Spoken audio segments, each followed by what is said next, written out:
कई बार सब कुछ जानते समझते हुए भी हम कुछ ऐसी गलतियां कर देते हैं जिनके नुकसान बहुत भारी पड़ जाते हैं। इस बार क्योंकि हम सब जानते हैं कि 8,000 से ज्यादा वैकेंसीज हैं हमारी पीओ लेवल पर, आईबीपीएस पीओ और एसबीआई पीओ दोनों लेवल को मिला दें तो, और ये नंबर लगभग बढ़कर हम मान रहे हैं कि 10,000 तक पहुंच जाएगा। तो इस बार कोई छोटी सी भी चूक हम नहीं करना चाहेंगे क्योंकि एक बहुत बड़ी अपॉर्चुनिटी है हमारे सामने और हम सब चाहते हैं कि यहाँ हम अपनी जगह बनाएं। लेकिन हम ये भी समझते हैं कि हमारे पास समय दोनों ही एग्जाम्स के लिए बहुत लिमिटेड है। तो आपको इस ड्यूरेशन को, यानी कि आप सभी को पता है अगस्त में आपका प्री का पेपर होगा और सितंबर में आपका मेंस का एग्जाम होगा। तो आप सभी जानते हैं कि लिमिटेड टाइम है। अब इस लिमिटेड टाइम में आप लोगों को क्या कुछ ऐसी चीजें हैं जो ध्यान में रखनी है, जो कई बार हमें पता होती हैं लेकिन फिर भी हम गलत कर जाते हैं। आज मैं इस वीडियो के जरिए आप सभी को वो बातें बताने आई हूं। चलिए शुरू करते हैं बिना किसी देरी के। कुछ डूज एंड डोंट्स हैं जो मैंने अपने एक्सपीरियंस से सीखे हैं कि ये चीजें हमको अगर हम फॉलो करें या फॉलो ना करें तो हमारे लिए बहुत अच्छा होगा। सबसे पहले भाई नेगेटिव चीज से ही शुरू करते हैं। शुरुआत करते हैं कुछ ऐसे डोंट्स से। आप सभी को पता है अगस्त के फर्स्ट या लास्ट वीक में आपके दोनों एग्जाम्स हो जाएंगे, रेस्पेक्टिवली एसबीआई पीओ का और आईबीपीएस पीओ का। और सितंबर में आपका एग्जाम है और दो मेंस का एग्जाम है मतलब, और दोनों ही एग्जाम्स में डिस्क्रिप्टिव राइटिंग आता है। आप में से कितने बच्चे ऐसे हैं जो डिस्क्रिप्टिव राइटिंग की प्रैक्टिस करके बैठे? How many of you are there? Please be honest to yourself और मुझे कमेंट सेक्शन में बता देना कि कितने बच्चे ऐसे हैं जिन्होंने अभी तक केवल 10 बार भी लिखा है। 10 तो बहुत बड़ा है, 4 बार भी लिख दिया है अगर कोई ऐसे या रीडिंग कॉम्प्रिहेंशन के answers. Please let me know in the comments please.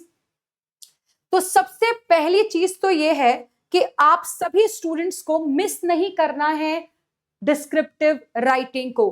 ये बहुत बड़ा फैक्टर है। बहुत सारे ऐसे स्टूडेंट्स हैं जो पिछली बार भी जिन्होंने फेलियर का सामना किया था सिर्फ एक वजह से कि डिस्क्रिप्टिव राइटिंग उन्होंने कभी प्रैक्टिस नहीं करी थी। मेरी आप सभी से दरख्वास्त है, डिस्क्रिप्टिव राइटिंग एक स्किल है, वो 2-4 दिन 5 दिन में नहीं आता है। इसको हमेशा एक तरीके से अंडर वैल्यूड करा जाता है, लेकिन प्लीज आप लोग इस चीज की वैल्यू को समझना और डिस्क्रिप्टिव राइटिंग की थोड़ी थोड़ी ही सही बट प्रैक्टिस जरूर करना। ये कहां से प्रैक्टिस करनी है मैं वो भी आपको बता दूंगी। दूसरा और बहुत बड़ा पॉइंट,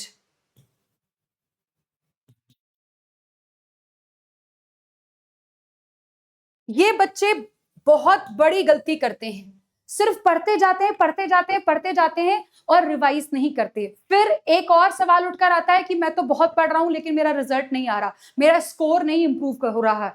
आप जरा एक बार खुद से पूछिए, जो डिफिकल्ट क्वेश्चन आप लोगों ने 4 दिन पहले करा था, जो आपसे नहीं हो पाया था, क्या वो आपने अब वापस ट्राई करके देखा? नहीं ना। इसका मतलब अगर आप वो 4 दिन बाद फिर आएगा आपकी किसी मॉक में या कहीं किसी क्विज में तो आप फिर अटक जाओगे। तो जो डिफिकल्ट क्वेश्चंस है उनको बार बार पढ़ो, वोकैबुलरी को बार बार पढ़ो और रिवीजन की वैल्यू को समझो। सबसे बड़ा यूपीएससी का एग्जाम जो होता है उसके भी जो टॉपर्स होते हैं वो भी इसी बात पर जोर देते हैं कि भाई रिवीजन करो, रिवीजन को स्किप मत करो। तीसरी और बहुत बड़ी बात,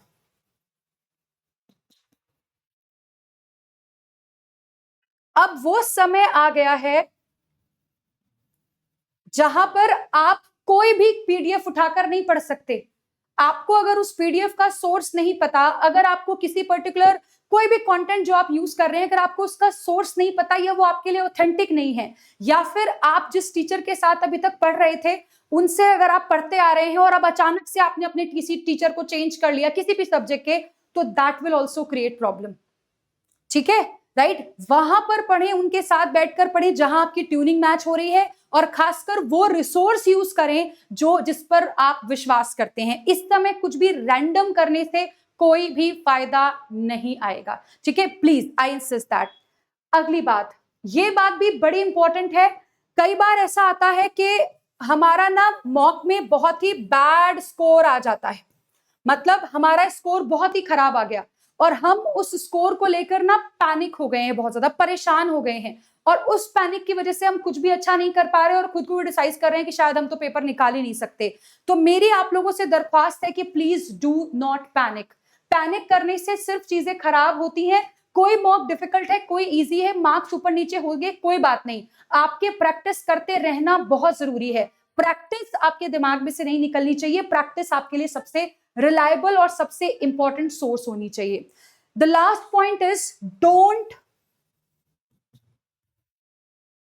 skip your weaker सेक्शन और मे बी अ टॉपिक।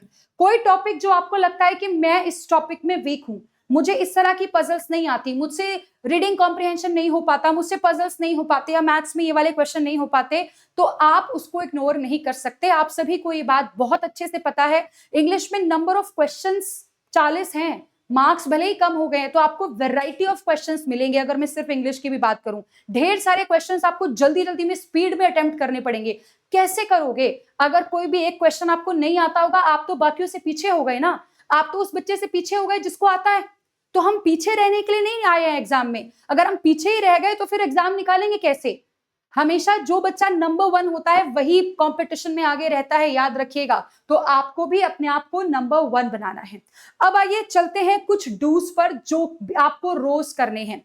सबसे पहले तो एक दिन पहले ही आपका डेली स्केड्यूल तैयार हो जाना चाहिए, इसमें कोई कॉम्प्रोमाइज नहीं। आपके पास आपका कल का स्केड्यूल होना चाहिए सोने से पहले कि मेरे को क्या करना है क्या नहीं करना। देखो, अब तक नहीं करा नहीं करा, पर अब आप इस चीज के साथ कॉम्प्रोमाइज नहीं कर सकते। अब हर बच्चे के पास एक दिन पहले ही स्केड्यूल होना चाहिए। अगर अभी तक नहीं किया है तो एक हफ्ता करके देखो और उसके बाद रिजल्ट्स मुझे इसी वीडियो के कमेंट सेक्शन में बता देना।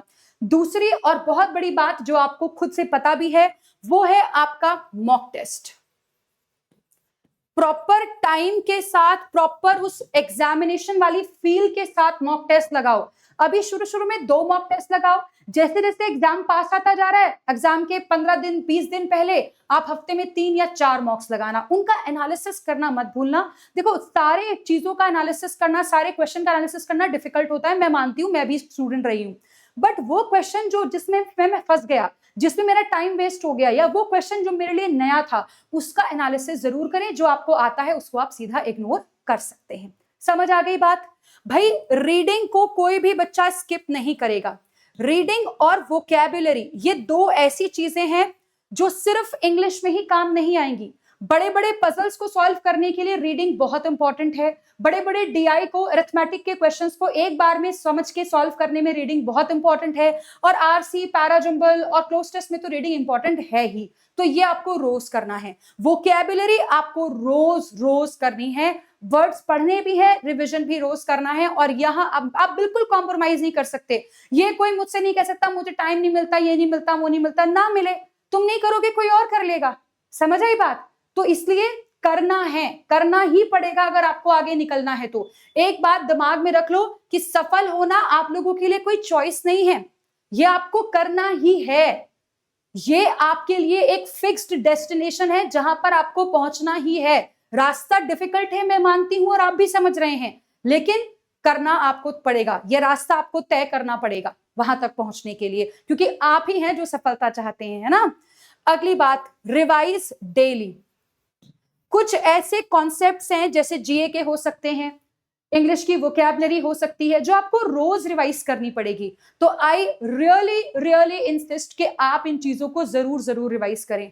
Last but not the least, आप सबको एक एरर नोटबुक बनानी है।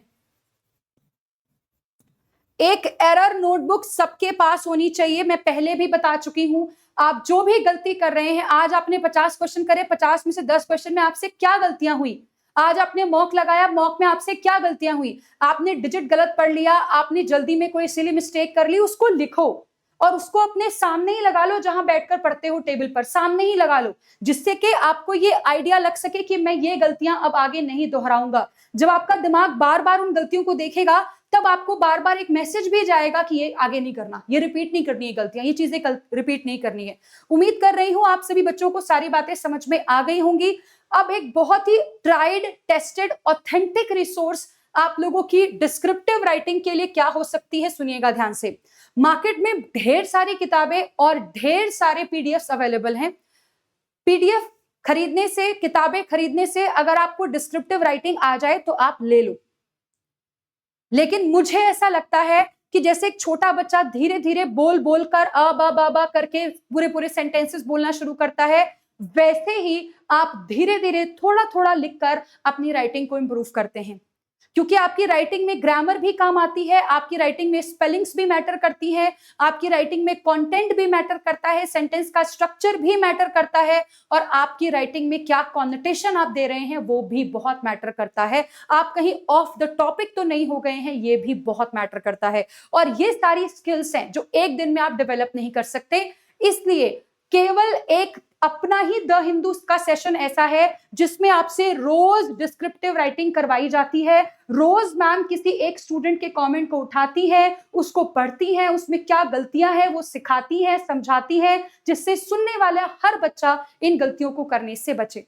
और हर रोज आप लोगों से प्रेसी राइटिंग करवाई जा रही है, रीडिंग कॉम्प्रिहेंशन करवाया जा रहा है, केवल इसलिए ताकि आप धीरे धीरे, देखो अलग से तो आप टाइम निकाल के पढ़ने से रहे, ये आप बहुत अच्छे से जानते हो।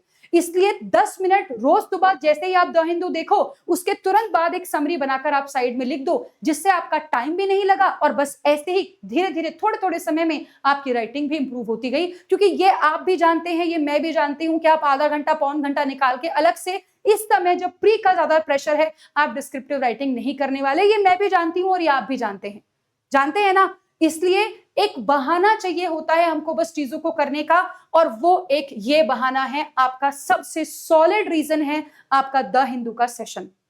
जब आप द हिंदू अटेंड करेंगे तो इसी में आपको स्किमिंग करवाई जाती है, दैट यू गाइज नो। हम लोग ढेर सारे क्वेश्चंस की प्रैक्टिस करते होते हैं, वोकैबुलरी करते होते हैं, और हम लोग रियल एग्जाम इंटरफेस टाइप वाले क्वेश्चंस भी कर रहे होते हैं, मेंस लेवल के वो भी। और इसी में होता है आपका डिस्क्रिप्टिव राइटिंग। मैं तो अपने सेशन की शुरुआत ही डिस्क्रिप्टिव राइटिंग से करती हूँ।